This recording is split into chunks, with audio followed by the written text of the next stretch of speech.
Last lecture में हम बात कर रहे थे जल विभव या कंसेप्ट ऑफ वाटर पोटेंशियल क्या होता है। सबसे पहले हमने बात की थी कि जल विभव क्या होता है। जल विभव के हमने बारे में पढ़ा था कि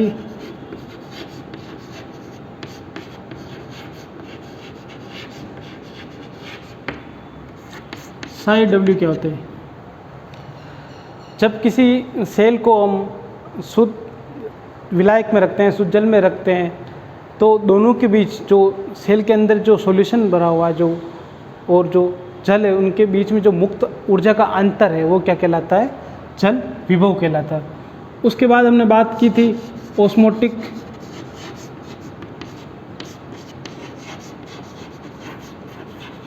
पोटेंशियल की।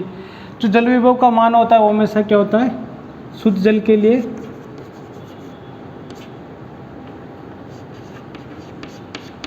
जीरो होता है, वो अधिकतम होता है।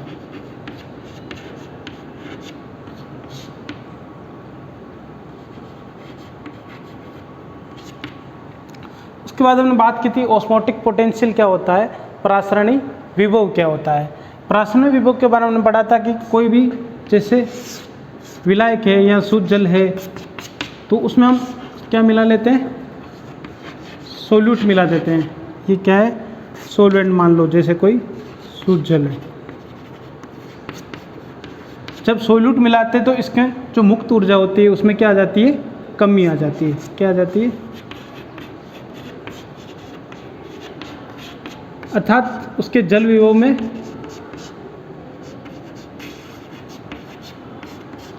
क्या आ जाती है, कमी आ जाती है। और जल विभव में ये कमी क्या कहलाती है, ऑस्मोटिक पोटेंशियल कहलाती है। इसको हम साई एस से दर्शाते हैं। उसके बाद हमने पढ़ा था प्रेशर पोटेंशियल।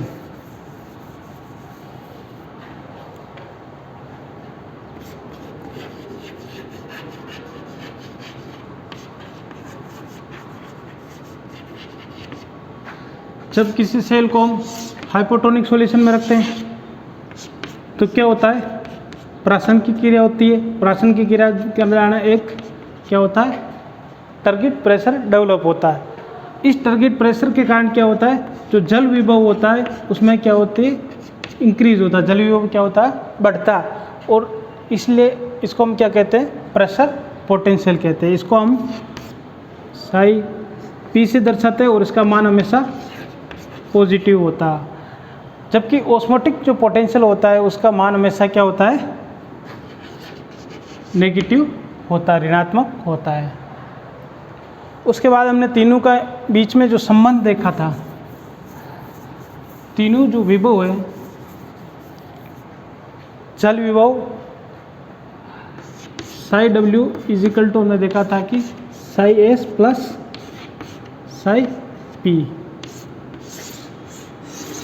इस समीकरण के आधार पर हम सेल की कोशिका की विभिन्न स्थितियों का अध्ययन किया था। सबसे पहले हमने देखा था किसी भी टारगेट सेल में जल विभव क्या होगा। टारगेट सेल में हमने देखा क्या होता है, OP इज इक्वल टू बराबर क्या होता है, TP होता है। तो साई डब्ल्यू का मान कितना होता है, 0 होता है। कैसे, क्योंकि जितना OP होगा, माना कि इसमें जो सोल्यूट पोटेंशियल है -15 ATM और साई P है 15 ATM, तो दोनों का मान क्या हो जाएगा, कट जाएगा और फाइनल मान क्या आएगा, 0 आएगा। उसके बाद हमने फ्लैसिड सेल के लिए देखा था। फ्लैसिड सेल के लिए हमने देखा था कि जो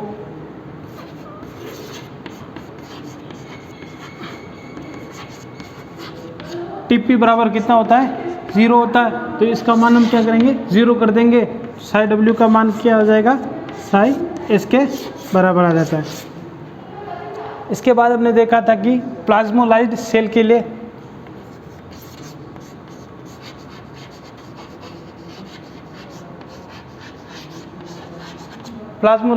हमने देखा था जो TP का मान होता है वो ऋणात्मक होता है। तो जो फाइनल साई डब्ल्यू का मान आता है वो अधिक नेगेटिव होता है। अब प्लाज्मोलाइट सेल क्या होती है वो पढ़ने के लिए हम सबसे पहले पढ़ाएंगे प्लाज्मोलाइसिस क्या होता है।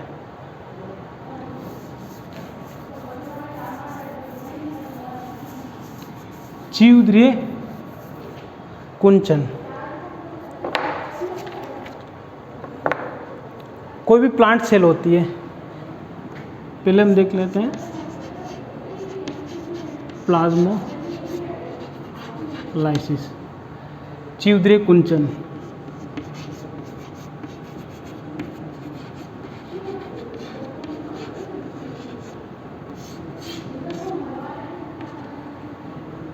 प्लांट सेल है, इसको हम क्या करेंगे किसी हाइपरटोनिक सॉल्यूशन में रखेंगे। हाइपरटोनिक सॉल्यूशन में रखते हैं, जैसे कोई ये बीकर है, इसमें हमने क्या भर रखा, हाइपरटोनिक सॉल्यूशन भर रखा है।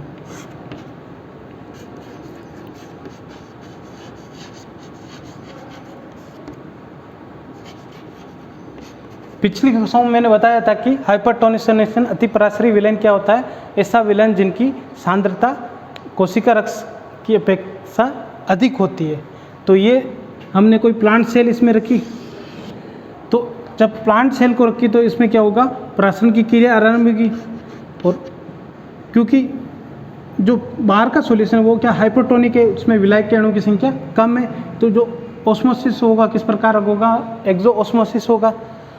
जब हाइपरटोनिक सॉल्यूशन में रखते हैं तो क्या होता है, एक्सो ऑस्मोसिस होता है। एक्सो ऑस्मोसिस होने से जो सेल शेप है उसके में अंदर के जो विलायक के अणु सारे क्या हो जाते हैं, बाहर आ जाते हैं, और धीरे धीरे सेल क्या हो जाती है, जो सेल का जो प्रोटोप्लाज्म होता है, जीवद्रीय हो जाता है, वो श्रिंक होकर संकुचित होकर केंद्र में इकट्ठा हो जाता है। वो किससे अलग हो जाता है, अपनी सेल वॉल से अलग हो जाता है। तो ये सेल कौन सी होगी, प्लाज्मोलाइज्ड सेल होगी।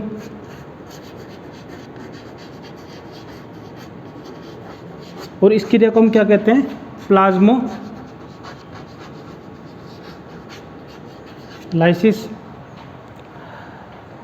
लेकिन जब प्रासरण की क्रिया आरंभ होती है, जब प्लाज्मोलाइसिस आरंभ होता है, तब ये जीवद्रीय थोड़ा थोड़ा संकुचित हो पाता है। तो हम इसको कहते हैं, जब प्लाज्मोलाइसिस की जो प्रारंभिक क्रिया होती है, प्रारंभिक अवस्था होती है, वो क्या कहलाती है, इंसिपिएंट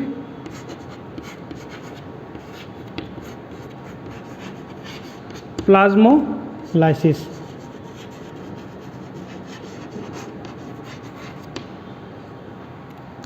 अब हम क्या करते हैं, जो ये प्लाज्मोलाइज्ड सेल है, प्लाज्मोलाइज्ड सेल को हम क्या करते हैं, वापस क्या करेंगे, हम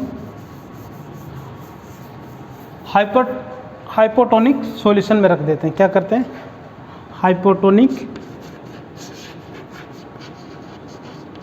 हाइपोटोनिक सॉल्यूशन अल्पराशरी विलयन के बारे में हमने बात की थी कि ऐसा विलयन जिनकी सांद्रता कोशिका रक्त की अपेक्षा कम होती है। तो वापस क्या होगा, जो बाहर के विलायक के अणु होंगे वो क्या करेंगे, अंदर की तरफ जाना शुरू कर देंगे। तो एंडोऑस्मोसिस होगा और सेल क्या करेगी, अपनी पुण्य अवस्था को प्राप्त करने की करेगी। तो उसको कहते हैं डी प्लाज्मोलाइसिस। उसको क्या कहते हैं, डी प्लाज्मो जीवद्रीय विकुंचन।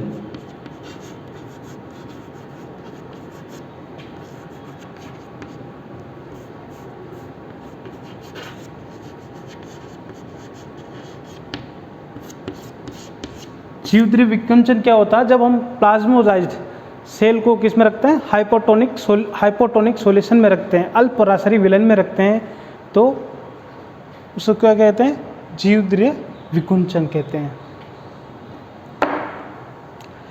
इसके लिए हम एक प्रयोग करते हैं, जब हम प्रैक्टिकल क्लास में इसके लिए एक प्रयोग करते हैं, हम क्या करते हैं, रोहियो डिस्कोलर या ट्रेडेस्केंसिया।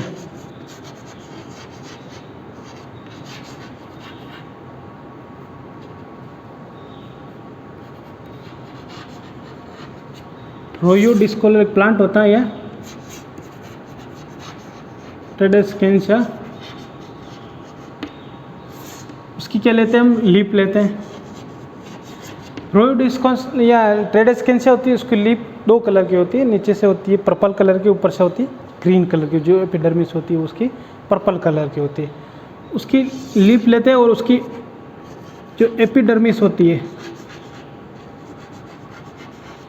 एपिडर्मिस को हम क्या करते थे, पील ऑफ कर देते हैं।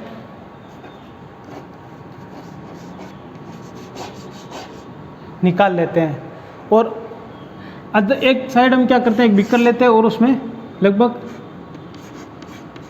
अलग अलग प्रकार के सॉल्यूशन बनाते हैं, 20%, 30%, 40% इस प्रकार के शुगर सॉल्यूशन बनाए, अलग अलग कॉन्सेंट्रेशन के क्या करते हैं, सॉल्यूशन बनाते हैं। लेकिन हम यहाँ पर एक ही प्रकार परसेंट के पढ़ रहे हैं, 40%। 40% का तात्पर्य हुआ कि जो 100 ml सॉल्यूशन बनाएंगे तो उसमें 40 ग्राम क्या होगी, शुगर होगी। ये 40% शुगर सॉल्यूशन हो गया। अब इसमें हम क्या करेंगे, इस एपिडर्मिस को छोटे छोटे टुकड़े करके इसमें रख देंगे।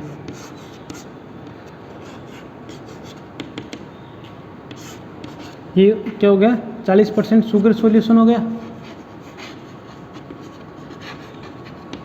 तो कुछ देर बाद हम देखेंगे कि क्या होगा, इसमें प्लाज्मोलाइसिस प्रारंभ हो जाएगा, इंसिपिएंट स्टेज में आ जाएगा। और थोड़ी देर बाद क्या हो जाएगा, इसकी जो एपिडर्मल सेल होगी वो पूरी तरह से क्या हो जाएगी, प्लाज्मोलाइज्ड हो जाती है।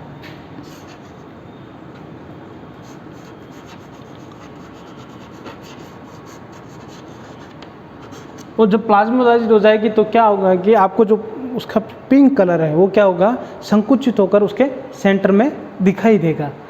तो ये क्रिया क्या कहलाती है, प्लाज्मोलाइसिस कहता है।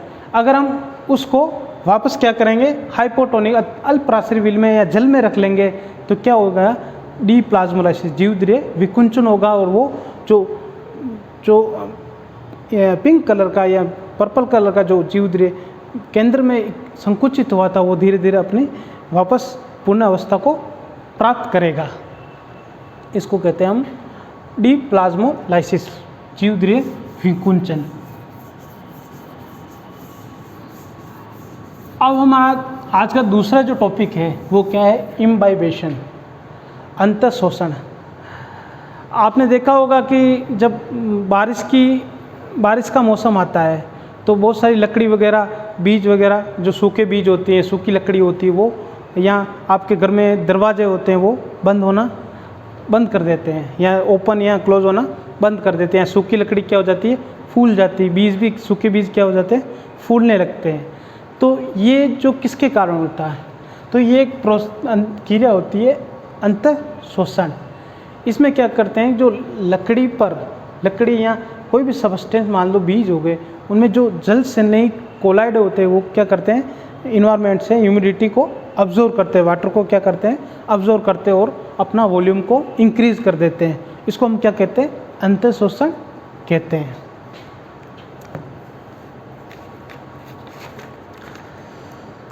तो अंतःशोषण को हम एक प्रकार से डिफ्यूजन, ये भी एक प्रकार से टाइप ऑफ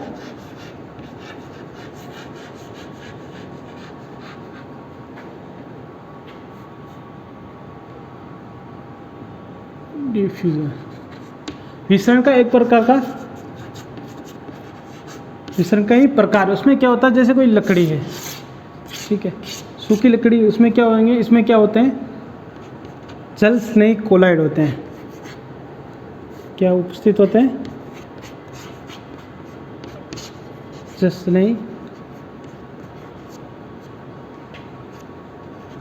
वो क्या करते हैं, जो ह्यूमिडिटी होती है, जो जल होता है, उसको क्या करते हैं, अपनी सतह पर अब्जॉर्ब कर देते हैं, एडजॉर्ब कर लेते हैं, जिसके कारण इनका वॉल्यूम क्या हो जाता है, वॉल्यूम इंक्रीज हो जाता है। इसको हम क्या कहते हैं, अंतःशोषण कहते हैं। अंतःशोषण की क्रिया होने के लिए कुछ कंडीशंस की आवश्यकता होती है। इसमें ये आवश्यकता होती है कि जो अंतःशोषित होने वाला लिक्विड है या जो जल है, और जो इम्बाइबेंट और इम्बाइब्ड है, जो जिस पर अंतःशोषण क्रिया होती है उन दोनों के बीच में इंटरेक्शन होना चाहिए। ये जो लकड़ी के अणु हैं इसके जो बीच के अणु और जो लिक्विड इम्बाइबमेंट हो रहा है उनके बीच में क्या होना चाहिए, इंटरेक्शन होना ज़रूरी होता है। उसके बाद हम पढ़ेंगे इम्बाइबमेंट प्रेशर क्या होता है। जब अंतःशोषण होता है तो एक प्रकार का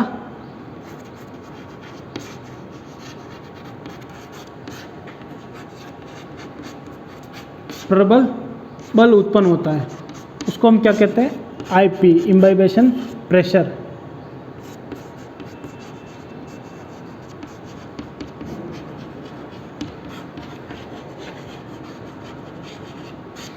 इसका मान लगभग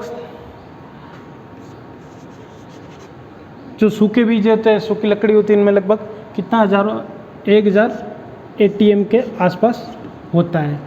अगर हम उसको DPD वाले इक्वेशन रखे, DPD हमने पढ़ा था कि DPD equal to OP minus TP।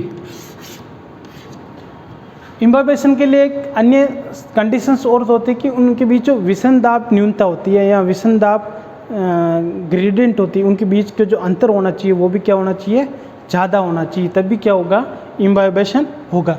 अगर हम OP की जगह हम IP को रख लेते हैं, क्या कहते हैं, IP, तो अगर पूरी तरह से इम्बाइबमेंट हो गया, अंतःशोषण की क्रिया हो गई, तो क्या हो गया, DPD इज इक्वल टू क्या होगा, 0 हो जाएगा।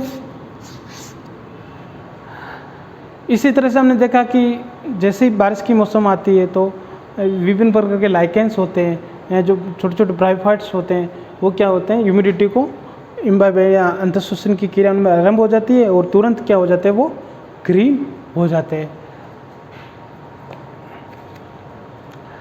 अब लकड़ी वगैरह में क्यों होते हैं, उनमें जो कुछ सबस्टेंस होते हैं जैसे सेलुलोज, पेक्टिन वगैरह, उन सबस्टेंस के कारण क्या हो जाते हैं, वो जल को क्या करते हैं, अपनी सतह पर अंतःशोषित करते हैं और वॉल्यूम को इंक्रीज कर लेते हैं।